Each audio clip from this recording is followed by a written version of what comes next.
Đây là chuyện của Cáo. Hồi còn đi học, tôi thường xuyên bị hỏi cảm giác thế nào khi là đứa duy nhất không có anh chị em song sinh. Bây giờ tôi đã là người lớn, đã rời xa thị trấn nhỏ bé kỳ quặc nơi mình lớn lên, nhưng những vết sẹo tinh thần thì chưa bao giờ lành. Tôi lớn lên trong một ngôi nhà đơn sơ cùng bố mẹ, cách trường học chỉ vài con phố. Tôi đủ lớn để tự đi bộ đến trường. Bố tôi thường xuyên vắng nhà vì công việc, còn mẹ thì phải làm đến hai công việc. Một là giúp việc cho một gia đình giàu có, hai là nhân viên tạp vụ. Có lẽ việc tôi tự lập một mình cũng tiện cho họ. Tôi là đứa trẻ cô độc. Hầu hết thời gian tôi vùi đầu vào sách. Thể loại tôi thích nhất là khoa học viễn tưởng. Tôi thường xuyên du hành đến sao Hỏa hay chiến đấu với những con quái vật khi ở sao Kim trong trí tưởng tượng. Khi không đọc sách, tôi thích ra bờ sông, nhặt sỏi và ném xuống dòng nước đang trôi lững lờ. Đó là những lúc tôi cảm thấy hạnh phúc nhất. Nhưng trường học thì khác, là nơi tồi tệ nhất đối với tôi. Thị trấn chỉ có vài trăm người và duy nhất có một ngôi trường. Trong lớp tôi có 13 đứa, 6 cặp song sinh và tôi, đứa lẻ loi duy nhất. Nhìn lại bây giờ, sau từng ấy năm, tôi mới thấy điều đó cực kỳ quái lạ. Tôi từng tra cứu và ở đất nước này, cứ 1.000 trẻ sơ sinh ra thì chỉ có 33 là sinh đôi. Không có gì sai khi là con một, chỉ khi bạn ngồi một mình bên cửa sổ trong căn phòng chật chội, còn những người khác thì ngồi theo cặp. 3 cặp là con trai, 2 là con gái, 1 cặp nam nữ. 2 cặp song sinh giống hệt nhau, đến từng ánh nhìn, từng nụ cười. Những cặp còn lại thì không giống, nhưng vẫn có một số đồng điệu kỳ lạ. Cô giáo chúng tôi là một người phụ nữ chưa chồng, người ta gọi là gái già thời đó. Cô dành hầu hết thời gian viết lên bảng hoặc đọc sách giáo khoa. Lũ trẻ thì ngoan ngoãn im lặng, quá im lặng, như thể đã được lập trình từ trước. Tôi không ai để trò chuyện, cũng dần chìm vào sự im lặng giống như chúng. Mỗi cặp song sinh như có chung một bộ não, mở sách cùng lúc, lật trang cùng lúc, viết cùng lúc. Đến cả lúc ăn trưa, chúng nhai theo nhịp giống hệt nhau. Tôi thì khác biệt, làm mọi thứ một mình. Mỗi ngày trôi qua trong lớp giống như tra tấn, vì tôi biết mình đang bị nhìn chằm chằm. Cô giáo chưa bao giờ lên tiếng về sự khác biệt ấy, nhưng chưa bao giờ chìa tay ra giúp tôi. Có lẽ cô nghĩ mọi thứ vẫn bình thường, có lẽ cô cũng không dám làm gì. Và rồi khi tan học, cái khác thường mới bắt đầu lộ rõ. Bọn song sinh từng cặp một lướt qua tôi và thì thầm bằng giọng đồng thanh: "Cảm giác thế nào khi chỉ có một mình? Cảm giác thế nào khi không có ai? Cảm giác cô độc ra sao?" Chuyện đó chỉ kéo dài vài giây mỗi ngày, nhưng cứ đến đoạn rẽ khỏi trường, tôi lại bật chạy như điên về nhà, lao lên giường, úp mặt vào gối và khóc nức nở. Tôi từng nghĩ điều đó sẽ không bao giờ thay đổi, nhưng rồi mọi thứ đã đổi thay. Và cái cách nó thay đổi ám ảnh tôi đến tận bây giờ. Chúng tên là Thomas và James Morton, một cặp song sinh giống hệt nhau, từ ánh mắt đến dáng đi, và trong tất cả những cặp song sinh trong lớp tôi, họ là hai đứa khiến tôi sợ nhất. Hôm đó là một chiều thứ Bảy cuối xuân, tôi lại ra bờ sông quen thuộc, nơi tôi vẫn hay ném sỏi và tưởng tượng mình đang ở một hành tinh khác, cách xa thế giới mà tôi bị lãng quên. Nhưng hôm nay, tôi không một mình. Tôi nhìn thấy hai bóng người đứng trên cao, nơi bờ sông dốc thoại. Là chúng, anh em Morton. Chúng đứng đó, mắt nhìn xuống tôi như một con thú đang theo dõi con mồi bị mắc kẹt. Tôi đứng chết chân. Trong ánh mắt của bọn chúng có gì đó đen ngòm như bóng đêm ngưng đọng thành hình thù. Một nụ cười méo mó thoáng lướt qua gương mặt chúng, rồi cả hai bắt đầu bước xuống cùng lúc, cùng nhịp, như bóng trong gương. Tôi bắt đầu lùi lại. Tôi cảm thấy nước lạnh ngắt liếm lấy bàn chân mình. Tôi đã lùi xuống sông lúc nào không hay. Tôi quay đầu tìm đường thoát, nhưng phía đối diện là bờ dốc dựng. Đây cỏ dại và rễ cây ngoằn ngoèo, không thể trèo nổi. Tôi không biết chúng định làm gì, nhưng ruột gan tôi quặn thắt. Tiếng gào vô hình vang lên trong đầu: chạy đi, bất cứ giá nào. Bọn Morton vẫn bước tới, nhịp bước đều tăm tắp, không ngừng nghỉ. Tôi hoảng loạn, tiếp tục lùi sâu hơn vào sông.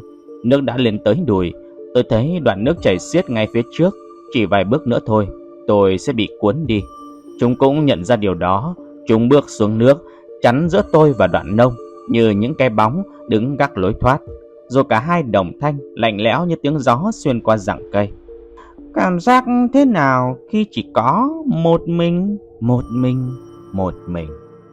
Từng chữ vang lên như lời nguyền, như bài tụng niệm của ma quỷ.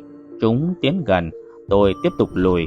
Nước lên đến hông, nặng nề, lạnh lẽo, như bị cả dòng sông níu giữ. Tôi muốn hét, muốn kêu cứu, nhưng xung quanh chỉ có tiếng nước và bóng tối. Tôi là kẻ lạc lõng, còn chúng là một. Bất ngờ, cả hai xông tới. Tôi trượt ngã, nước bao quanh. Không suy nghĩ, không kế hoạch, bàn tay tôi quùa dưới đáy, chạm phải một hòn đá sắc. Tôi nắm lấy, bản năng dẫn lối, vùng tay, đập mạnh. Tiếng rền thét lên. Một trong hai đứa trúng ngay trán. Nó ngã vật xuống, máu nhuộm nước đỏ lòm, rồi bị dòng nước xiết cuốn đi như một con búp bê vô hồn. Tôi chết sững. Nó xoay vòng trong dòng chảy xa dần, đến một đoạn sông phẳng lặng. Cơ thể trôi lập lờ, úp mặt xuống, không cử động, không âm thanh.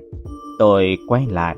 Đứa còn lại vẫn đứng đó, đôi mắt trống rỗng, môi tái mét, ngực phập phồng như khó thở. Nó không nhìn tôi, cũng không nói, chỉ nhìn về phía xác anh em của mình, rồi lặng lẽ đi ngang qua tôi, lội ra giữa sông, nằm úp mặt xuống, không kháng cự, không vùng vẫy, chìm dần, rồi biến mất trong vũng nước đen ngòm. Hai cơ thể câm lặng, lạnh ngắt, trôi lại gần nhau. Tôi đứng đó, nhìn và không thể nhúc nhích. Chúng đã cùng nhau từ lúc sinh ra và sẽ mãi bên nhau đến cả khi qua đời. Tôi từng làm việc trong một tiệm giặt tự phục vụ, phát tiền lẻ, bán bột giặt, thông ống xả, dọn dẹp những thứ bẩn thỉu, kỳ lạ. Có lần là một cái móng tay người khô queo bị kẹt trong ống vắt, nhưng đó chưa phải là điều tồi tệ nhất. Tôi còn phải lắng nghe những con người cô đơn nhất trong thành phố này. Tôi nhớ rõ một người phụ nữ. Lần đầu tôi gặp bà mặc đồ giản dị, tầm 50 tuổi. Bà khóc khi lấy ga trải giường ra khỏi máy sấy, tưởng là để gấp, nhưng lại như đang vật lộn với nỗi đau vô hình. Không có ai cả, tôi luôn một mình, chẳng ai nói chuyện với tôi cả. Rồi bỗng nhiên bà ngừng khóc, khuôn mặt trở lại bình thản.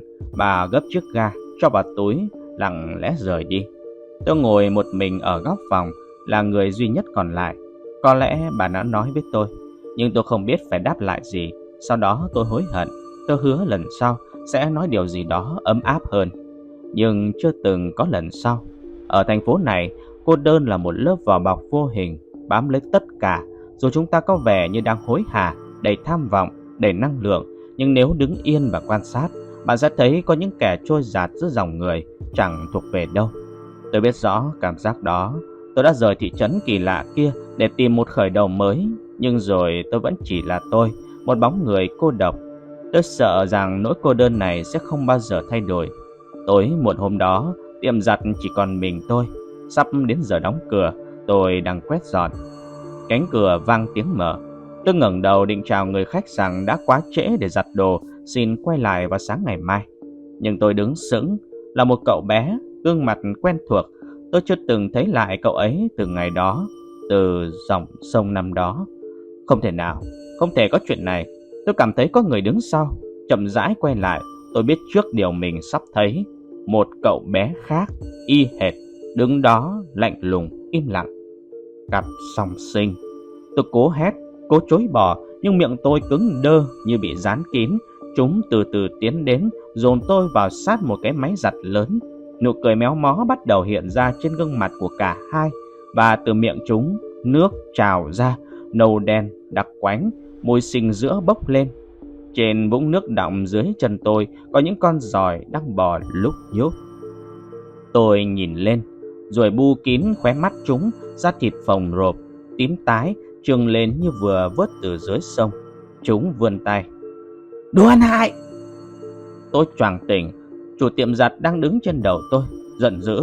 Tôi không nhớ mình đã ngất, chỉ biết nền nhà ướt đẫm, một chiếc máy đã bị rò rỉ nước. Tôi lau sàn, nhưng khi xong việc, ông ta đuổi việc tôi. Tôi lững thững bước ra ngoài. Việc đó cũng chẳng tốt đẹp gì, nhưng tôi không biết mình sẽ làm gì tiếp theo. Tôi đến thành phố này khi vừa tròn 18. Tôi bỏ lại bí mật chết người nơi quê cũ. Tôi là đứa trẻ duy nhất trong một lớp đầy cặp song sinh, và tôi biết chúng ghét tôi vì tôi khác biệt, vì tôi một mình. Thomas và James Morton đã chết. Trong một lần chúng định làm hại tôi chỉ phòng vệ, nhưng cả hai đều qua đời.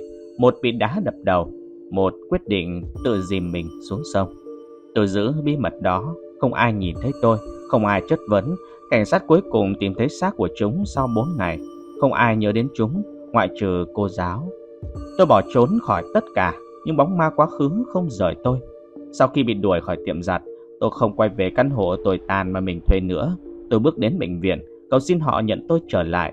Như lần trước, khi cảnh sát đưa tôi vào vì đi lang thang trong tình trạng mất kiểm soát.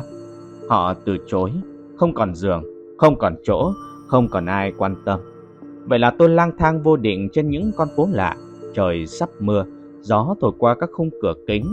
Tôi dừng lại trước một cửa hàng thời trang. Trong tủ kính trưng bày 2 con mannequin mặc đồ hè tạo dáng tươi tắn, nhưng dưới chân chúng nước rỉ ra. Từng vũng nhỏ lan rộng đen đặc như vết bẩn không thể tẩy. Tôi nhìn lên và nhận ra chúng đang mỉm cười. Không phải kiểu cười vô hồn của mô hình, mà là nụ cười trương phành thối rữa của xác chết. Là anh em Morton. Tôi tháo chạy, tôi phải về nhà, khóa cửa, trốn thật kỹ. Tôi chọn đi tàu điện ngầm cho nhanh. Khi tàu rời ga, tôi thấy chúng đứng bên kia đường ray, gào lên không thành tiếng khi đoàn tàu cuốn qua mặt. Tôi đến ga gần nhà, lúc bước ra, tôi chết lặng.